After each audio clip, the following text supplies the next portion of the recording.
अस्सलाम वालेकुम, कैसे हैं आप सब। Welcome to today menu. आज फिर मैं आपके लिए बहुत ही मज़ेदार और एक ट्रेडिशनल रेसिपी लेके आई हूँ। आज मैं बनाने वाली हूँ देगी स्टाइल आलू गोश्त। इसको हम बनाएंगे बहुत ही आसान वे में, घर के मसालों में। किसी पैकेट मसाले की ज़रूरत नहीं पड़ेगी। हमेशा की तरह रेसिपी स्टार्ट करने से पहले आपसे रिक्वेस्ट है कि अगर आप इस चैनल पे नए हैं तो प्लीज़ सब्सक्राइब कर लें और नोटिफिकेशन का बटन भी प्रेस कर लें ताकि हर रेसिपी सबसे पहले आप तक पहुंचे। चलें तो फिर स्टार्ट करते हैं।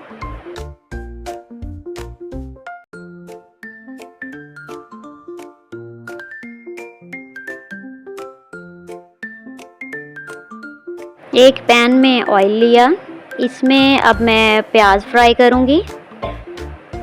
3 बड़ी साइज़ के प्याज हैं, इनको मैं ब्राउन कर लूँगी। जी प्याज ब्राउन हो गए हैं, अभी मैं देचके से निकाल लूँगी। 2 kg बीफ है मेरे पास, मिक्स है हड्डी और हड्डी के बगैर दोनों। बहुत अच्छे से इसको मैंने वॉश कर लिया है। अब इस ऑयल में इसको मैं फ्राई करूँगी।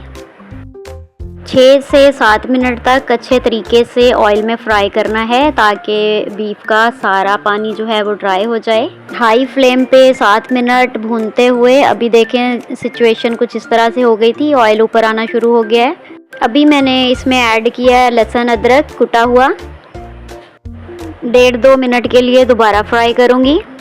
जो मैंने प्याज फ्राई किए थे उनको मैंने 1 कप दही में ऐड किया और 7-8 सब्ज़ मिर्चें उसमें ऐड की और अच्छे से उसका पेस्ट बना लिया। ये देखें वो मैंने ऐड किया।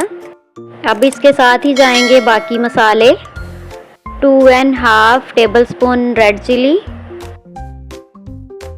1 खाने का चम्मच काली मिर्च पाउडर, 1 खाने का चम्मच नमक, थोड़ा सा गरम मसाला और धनिया पाउडर, 1 चाय का चम्मच हल्दी और थोड़े से साबुत गरम मसाले को मैंने रोस्ट करके अच्छे तरीके से पीस के इसमें ऐड किया है। साबुत मसाला जो मैंने रोस्ट करके ऐड किया है उसमें 2 तेज़ पत्ते थे, 3-4 छोटी इलायची और 1 बड़ी इलायची, बादियान, ज़ीरा और थोड़े से लौंग और थोड़ी सी दालचीनी।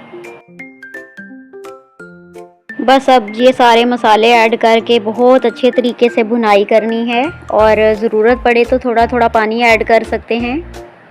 7-8 मिनट अच्छे तरीके से भुनाई के बाद मैंने इसमें पानी ऐड कर दिया। आप अपने हिसाब से पानी ऐड करेंगे जितना आपको रिक्वायर्ड है। फ्लेम अभी हाई है, जब पानी में बॉयल आ जाएगा तो इसको मैं कवर करके अच्छे तरीके से गला लूँगी। कवर करके लो फ्लेम पे 45 to 60 मिनट तक इसको पकाना है। अगर आप कुकर यूज़ करना चाहते हैं तो इस स्टेज पे आप कुकर यूज़ कर सकते हैं। गोश्त हमारा बहुत अच्छे से गल चुका है। अभी मैं इसमें ऐड करूँगी आलू और 6-7 मिनट तक मज़ीद दम पे पकाऊँगी।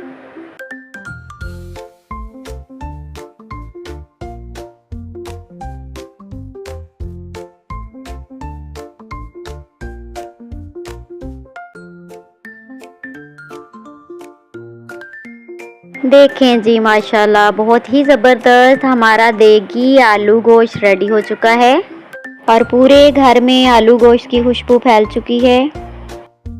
कमेंट करके ज़रूर बताइएगा कि आप भी देगी आलू गोश्त इसी तरीके से बनाते हैं या कि आपका कोई और तरीका है। इतनी मज़े की खुशबू है और इतने मज़े का लग रहा है आलू गोश्त के मेरे से अब बिल्कुल भी वेट नहीं हो रहा खाने के लिए। उम्मीद है कि ये रेसिपी भी आपको ज़रूर अच्छी लगेगी और अगर अच्छी लगी है तो प्लीज़ लाइक कीजिएगा और कमेंट करके अपना फीडबैक भी ज़रूर दीजिएगा। मिलते हैं फिर नेक्स्ट वीडियो में। अपना और अपने प्यारों का ख्याल रखिए। अल्लाह हाफिज़।